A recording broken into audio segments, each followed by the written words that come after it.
Most company Berkshire invest at this time are not in high technology sector.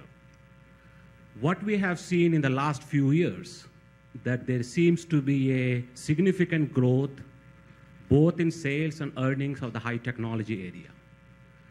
And also what your shareholder believe, that the times are changing from a brand name to high technology. My question is, can someone apply your investment principle, business philosophy, and your discipline in life to build a portfolio of, say, 5 or 6 high technology company? Let's call it Berkshire Hathaway Technology Fund. Well, I think it would sell.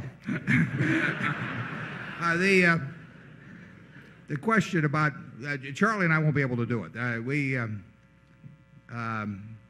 Charlie probably understands high tech, but you can see how hard it is to get any information out of him. So he hasn't told me yet. We try not to get into things that we don't understand. And if we're going to lose your money, we want to be able to come before you, next year and tell you we lost your money because we thought this and it turned out to be that.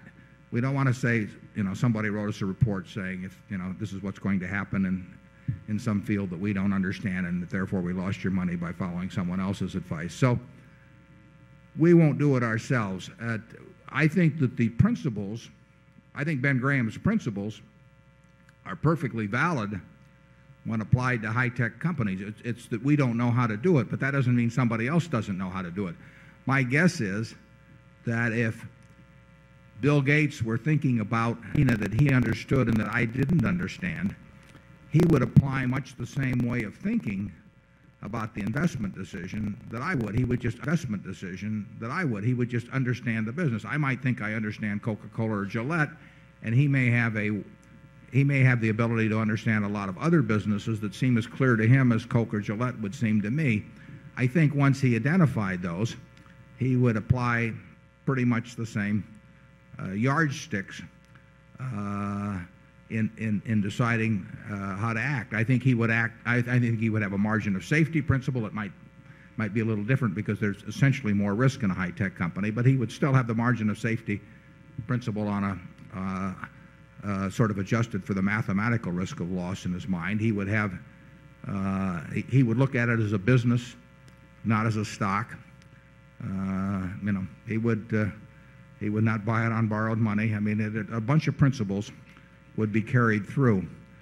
But our circle of things we understand is really unlikely to enlarge. Maybe a tiny bit here or there, but if the capital doesn't get too large, the circle's okay. I mean, but we will not, if we have trouble finding things within our circle, we will not enlarge the circle. We'll wait. That's our approach.